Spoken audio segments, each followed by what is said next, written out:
congrats. What a great win. You were forced out of necessity to go to a big lineup, but except the third quarter, it really seemed to work well. What do you think made that gel? Well, I mean, I thought our guys played hard. We made a lot of defensive mistakes with that lineup, and their bigs hit a lot of threes. Their bigs and Tate, the guys our bigs were guarding. We've got to try to be a little bit better because we're down on guards, so we're going to have to play big, and we've got to be able to do a better job. But that's tough. I mean, it's tough when you've got bigs out on smalls.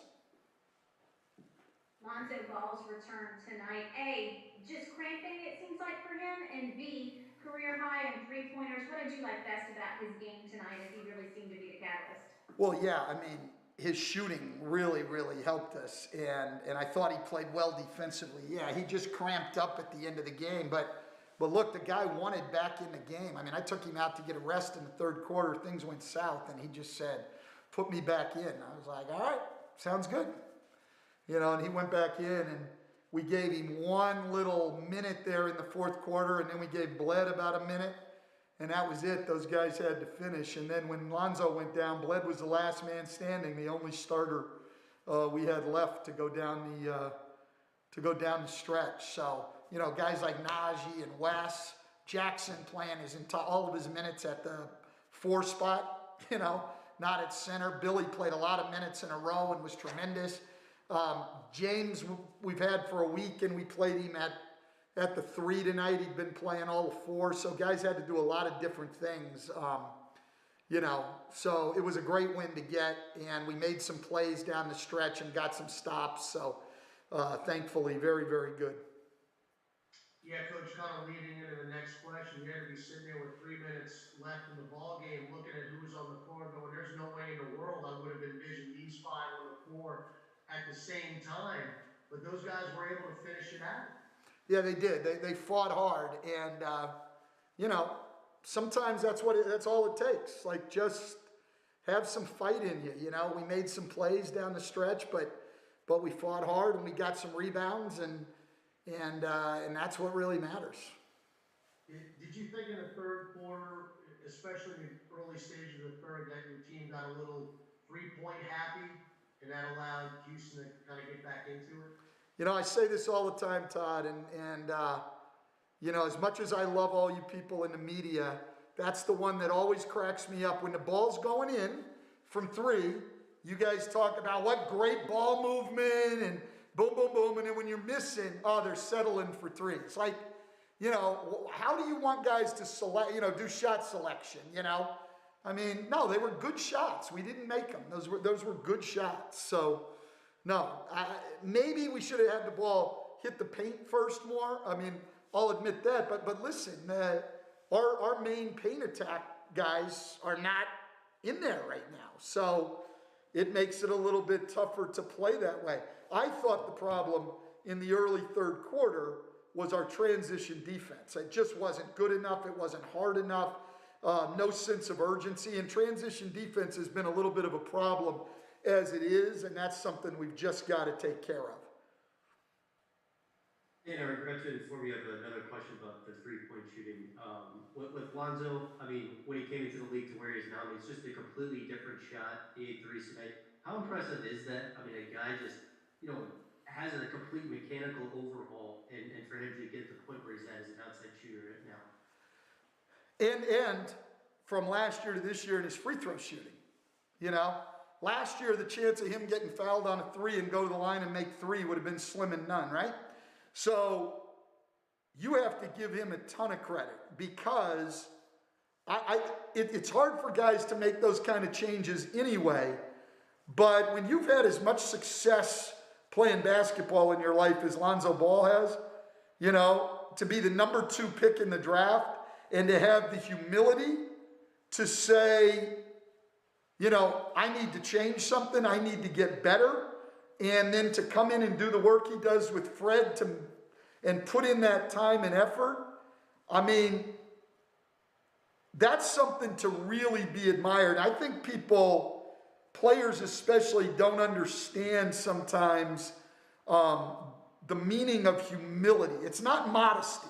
Humility isn't saying, oh, I'm really not that good, and not getting into an ego thing. Humility is being able to sit back and realistically look at what do I have to do to get better.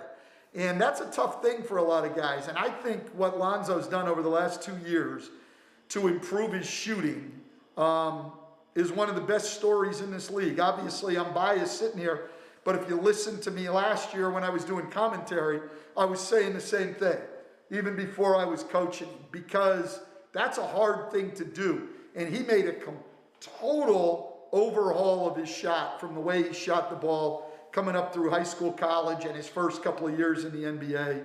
And now, like, he's just a great shooter. I mean, and now he's going to the line and making free throws. Like, all the credit in the world to him. And even then, he'll give the credit to Fred, which Fred deserves a lot of credit. But no coach gets anywhere with the player without the player's work ethic and humility and desire to learn. So those guys have been a great combo, and Lonzo deserves all the success he's having. Yeah, and I got another Lonzo question for you. How difficult is it to miss as much time as he did and then come back in a game like this where he's got to take on such a big minutes load, run the offense? He defended Kevin Porter Jr. a bunch of the game. How difficult was that to see how much he took on in his first game? Yeah, I mean, we needed it too. I mean, obviously, he looked around and, he knew what was going on when we played, when we played on Friday and how tough it was, and he knew we needed him, and he was anxious to get back out there, and he did a job. And like I said, I took him out for that stretch in the third quarter to try to give him a rest, and, things weren't going well, and he just said, Stan, put me back in. So, being the genius that I am, I said, okay, that's a good suggestion, and we put him back in the game. I mean, he wanted to play. He wanted this win badly. He knew we needed him to do that. He didn't want to come out when I took him out in the fourth. And I just gave him, I don't know, you guys can look it up, about a minute, I think. Maybe a little bit more than a minute. But, because he was getting really tired, he wasn't happy that I gave him that rest. Hey Stan, it's Andrew from ESPN. I'll go ahead and ask the injury update questions. I know you said, it sounded like you said Steven wasn't able to finish for one. Yeah, he, they had to do the concussion tests on him, so we don't have a final answer on where he'll be. He looked fine tonight, but we'll see. But he took a good blow to the back of the head. And then any update on Nikhil or if you'll have those other guys, Z or VI, at some point in the career? Nikhil will have an MRI tomorrow, and Brandon and Zion continue to be day to day. So who we know we'll have Bled, we'll have Lonzo, we'll have IT. He's gonna have to play. O'Kyra's day to day too. We'll see, but I don't really expect with him. We'll have James, we'll have Billy, we'll have Jackson, we'll have Wes, we'll have Najee, and we have Winion and Will Magne available. So those are guys we know we have, and then we'll see if we get any roster additions before Tuesday. Hey Stan, Yeah. The end of the game, when you are looking at the lineups you're looking at, like Brad has, is it difficult with terminology with that? I mean, these guys have not been through more than one practice with you guys. Like, what do you kind of say? Is it any different than messaging if you go down, toward the end of the game with a bunch of guys who are so unfamiliar with what you are and what you're supposed to be trying to do? I mean, that's just that's a great question, because yes, that's a bit of a problem, and we had some defensive breakdowns on pick and roll coverages down the stretch. And to be fair, we had two guys who've been here for a week, and then another guy in Najee, who really hasn't played much all year. I mean, those guys were going down the stretch. So it was Bled and Billy were really the only guys pretty well versed in what we were doing. So we can't do much physical work tomorrow, that's for sure, but we've got to get a good film session in and try to clean some things up and try to help these guys a little bit. Coach, obviously James Johnson is a wily veteran, But beyond that, how do you think he's having such success and having such a big impact so soon, given how new he is to the system and the terminology you're talking about?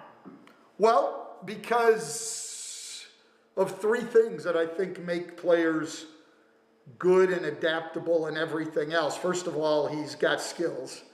Second of all, he's got toughness, a toughness and competitiveness about him. And then the third thing is he's really smart. I knew he had the skills and the toughness coaching against him. I don't think you ever really, well, some guys you do. I didn't have a feel for how smart he was until we have him. I mean, we haven't even had a practice, and now today we played him at a whole new position from what we'd even walked through stuff in, and he was fine. But when you've got skills, toughness, and intelligence, you've got a chance to play well. I mean, he's a competitive guy, and we're lucky to have him right now. All right, thank you very much, Coach. All right, yeah.